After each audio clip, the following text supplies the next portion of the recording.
Бүгін мен шетелдік азаматтарды сауалнамалармен қинамайтын болдым. Ал бүгін мен жазушыларының көкейтесті сұрақтарына жауап берем. Я, дәл солай. Да ладно, да ладно, да ладно, да ладно. Тіркелушілерім маған ВКонтакте арқылы күн сайын жазып тұрады. Жақсы тамақтандың ба, дәретханаға барып келдің бе деген сұрақтар қоя береді. Ну нахер. Отец. Жарайды.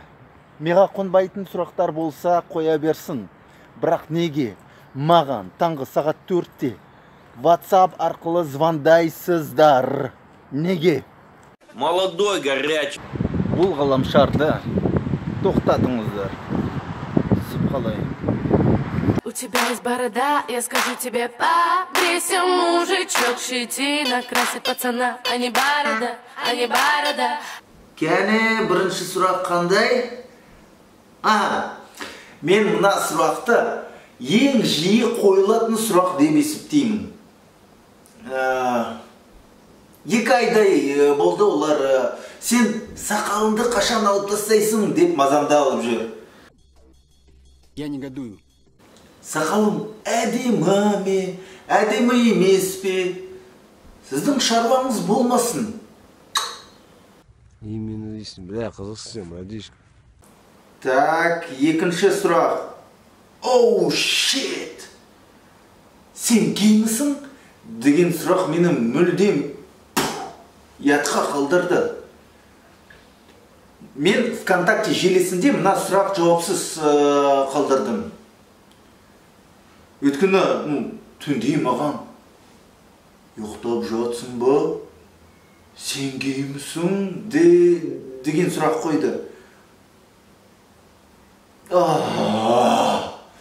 What the fuck is this? I don't know. Жауабым осындай. Мен гей емеспін. Маған қыздар ұнайды. Қыздар ұнайды. Бірақ гомосексуализмге көз қарасын бейтарап. Яғни, гейлер кіммен жатады, кіммен жүреді, кіммен жыныстық қатынастарға барады екені маған қызық емес. Менің шаруам болмасын. Мен гей емеспін. Да-да, не удивляйтесь. Келесі сұрақ. Қайырдыкісің? Сенің ұлтың кім? Негізі мен осы сұрақтан шаршадым. Көбінесе ұлтжанды азаматтар, ұлтшыл адамдар осы сұрақ қояды маған. Ұлтым? Мен французбын.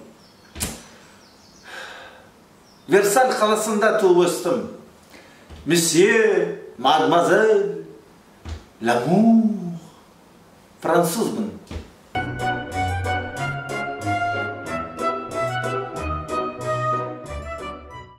Келесі скриптонит пен жахалип. Сөзсіз. Қалғандары онша емес, немесе мүлдем жаман. Ал скриптонит пен жахалип болса, олар өте мықты екен. Меніңше, менің жеке пікірім бойынша олар өте күшті. Қазақ рэперлері.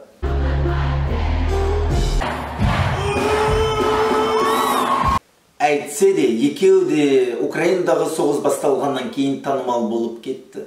Неге десеңіз, бұрын көптеген украиндық топтар, әншілер Ресейде өнер көрсеткен. Мысалы, Грибы, Вопли Видоплясова, Океан Эльзы деген топтар. Украинадағы соғыс шиеленіс болған соң, украиндық топтар үшін ресейлік сахнаға жол жабылды. Және де Ресей эстрадасы қазақстандық жұлдыздарға, әншілерге қызыға бастады. Қазақстандық жұлдыздар Ресей сахнасында өнер көрсете бастады. Бір сөзбен айтқанда, егер Украинада мұндай жағдай болмаса, біздің әншілеріміз, яғни қазақ әншілері Ресейде жұлдыздарға айналмас еді. Бұл менің жеке пікірім.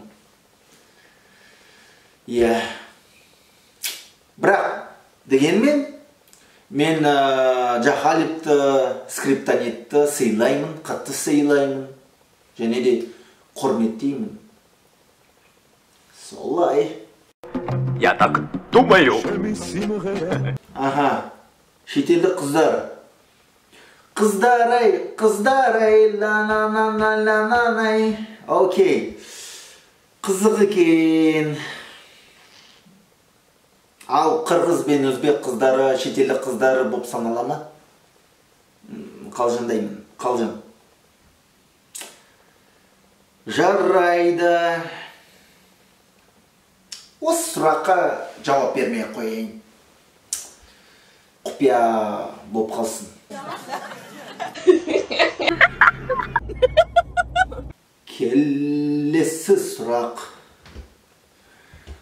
Қазақ киносы. Бұл өте күрделі сұрақ. Бірден жауап беру қиын. Қазақ киносы. Негізі бізде қазақ киносы жоқ қой. Яғни Америка құрама штаттарымен салыстырғанда біздің киноиндустриямыз өте төмен деңгейде. Это грустно или весело? Это печально. Қалай негізі бағалауға болады қазақ киноиндустриясын? Осылай.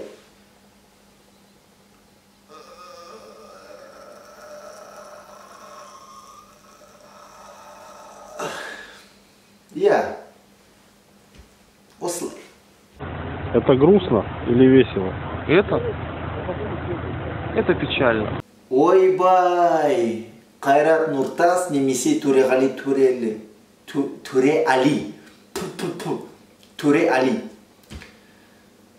Кімді таңдайсың? Отстой деген сөз қазақша қалай болады? Екеу де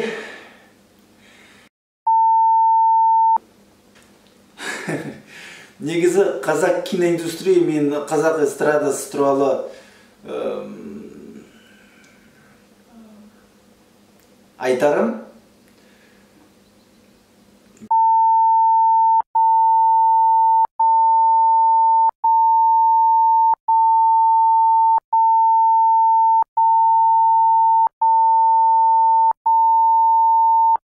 Пиздец, блядь.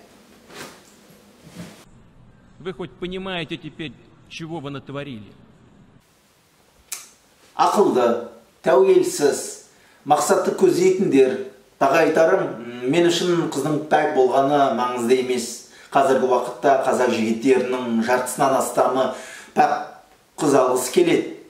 Бұл консервативтік психологияға байланысы бар көзқарас. Білмеймін, не үшін керек? Түсінбеймін. Меніңше, ақылды қыз өте сексуалды болып саналады. Мен үшін. Ал жарайды. Тағы сұрақтар болса, саспаңыздар. Мен дайынмын.